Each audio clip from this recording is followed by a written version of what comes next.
የነሱ እንትናቸው ማለት በአጾማቸው አብሮ ነው የገባው። ምንድነው ግን ዜናውን የምትመለከቱ? በሶማሌ ክልል የፈጢራ እንትን ተደረገ፣ በደቡብ ክልል ተደረገ፣ የኢትዮጵያ ዜና አገልግሎት እንትን እንደዚህ ያደረገ፣ ኢቢሲ ለሰራተኞቹ የአፍጢር ፕሮግራም አዘጋጀ፣ የአዋሽ ባንክ ለአፍጢር እንትን አደረገ፣ የኢትዮጵያ ንግድ ባንክ እንትን አደረገ፣ አየር መንገዱ የኢፍጣር ፕሮግራም አዘጋጀ፣ የእንትና ክልል የኢፍጣር አዘጋጀ፣ በምን ኢፍጣር አዘጋጀ። የአብይ ጾም የሚባል የለም። ዜናውን በሙሉ እስላም እስላም እስላም እስላም እስላም እንዲሸት አደረገ። አንድም ኦርቶዶክሳዊ ባለስልጣን ማህተቡን አስሮ ነጠላውን አገልድሞ መግባት አይችልም። መጾም አይችልም።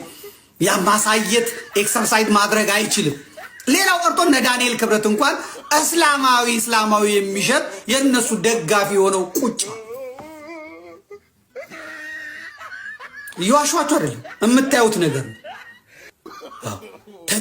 ተጨቆን ያሉ ሰዎች አሁን አምተዋል። ስለዚህ እኛ ይህንን የመቀልበስ እኩል የመሆን ሌላው ቢቀር እኩል ለመሆን መንቀሳቀስ መብታችን ነው።